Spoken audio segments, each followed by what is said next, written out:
Hey, church, look, I was reading my Bible this morning and, I was here at Tart's Strawberry and Produce out here by Sanford, in between Sanford and Dunn. I think I'm actually in the town of Dunn. Tart's Produce, Strawberries and Produce, man. And, when I was reading my Bible this morning, this mural behind me jumped out at me, and I'm like, man, that's what I just got reading. So let me read it to you. I'm in, I read my Bible every day. I hope you're reading yours every day to get encouragement, to stay on the right path that leads to life, right? So I'm in Matthew 28, 1 to, I would say probably go down chapter all the way through verse 10. So 28, 1 to 10, let me read it to you. After the Sabbath, as the first day of the week was drawing. What's the first day of the week? That's Sunday, right? That's Sunday. First day of the week, Mary Magdalene and the other Mary went to view the tomb. There was a violent earthquake because an angel of the Lord descended from heaven and approached the tomb. He rolled back the stone and was sitting on it.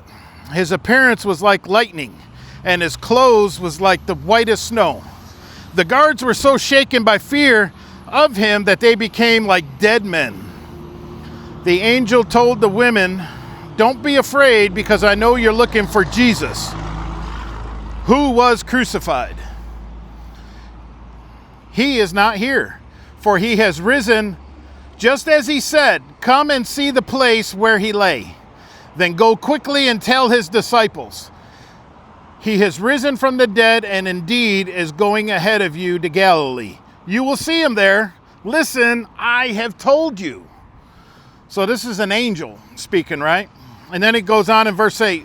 So departing quickly from the tomb with fear and great joy, they ran to tell the disciples the news. Just then, Jesus met them and said, "Greetings." Or, some versions say, "Good morning." He greets these women. He's like, "Good morning." They came up, took hold of his feet, and worshiped him. Then Jesus told them, "Don't be afraid. Go and tell my brothers to leave for Galilee, and they will see me there." So, this reminds me of the Great Commission. When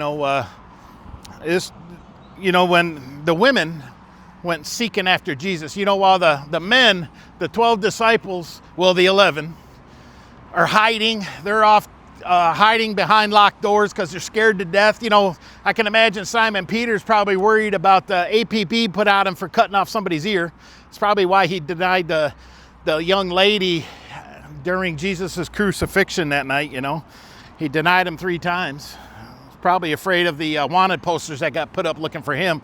And all the other disciples, they were out they just crucified their Messiah, their rabbi, and they're looking for them too. So they're hiding. The women, man, they got the courage to be out there seeking after Jesus, seeking the body of Jesus after he was crucified.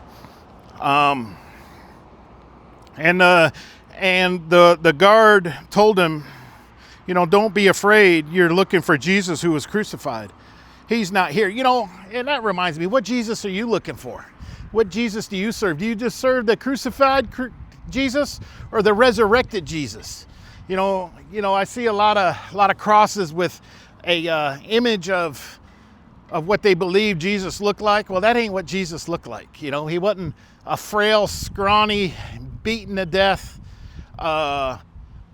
man hanging dead on a cross. Jesus got off the cross. They took him down. They laid him in the tomb. And as we see here, he's not in the tomb. He's risen from the dead. And that's great news, man, to fear and to have great joy like these ladies had. How can you have fear and joy? It's not happiness and good circumstances. It's fear and joy. Joy rises above our circumstances. It's a fruit of the Spirit that only the Spirit can give you. So if you're on that road that's lonely, that's what I'm saying. You can have that fear and joy even if you're on the road that not many people are on. That's why you turn to the Lord in the Word, is to get that encouragement. So he has risen from the dead and indeed is going ahead of you. So the ladies get this command from this angel, go and tell others, Are you, they went and looked in the tomb. Yeah, he's rose, he's gone.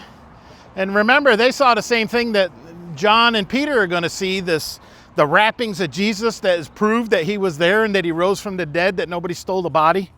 So, you know, they departed quickly. You know, if you're saved, are you telling people about Jesus? You know, you don't have to go and necessarily give biblical doctrine to defend God. He's calling us to be witnesses. You know, that's all the angel said. Go and be a witness that Jesus is risen from the dead. And we're coming up on Resurrection Sunday, the first day of the week. And you got the same commission that these ladies have. Go and tell. Tell them what you saw. That's all you got to do, is find someone who you don't even know if they're Christian or not. Tell them what you saw. Tell them, have you been to the tomb? You know that Jesus is risen from the dead? You got to believe that to be a Christian. It says in Romans 10:9 and 10, if thou shalt believe that Jesus is Lord and God raised him from the dead, you shall be saved. So, and if you know he's saved, if God has revealed that to you through the Holy Spirit, then here's your commission as a Christian. Go and tell. And Jesus says to him, hey, good morning. You know, don't be afraid. Go and tell my brothers to leave for Galilee. They will see me there. God promises. You place your faith in the fact that Jesus rose from the dead, he's going to see you there. He's going to meet you. He's going to reveal himself to you. And your spirit, his spirit's going to speak to your spirit so that you know that you're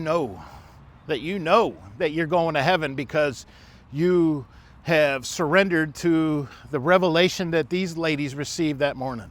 So God bless you. You know, and I got to tell you, when you go and tell people what you're doing, what you've seen, what you believe, what God has done in your life, you're going to produce fruit. You know, that's what this verse reminds me of. These ladies, Jesus tells them, go produce fruit.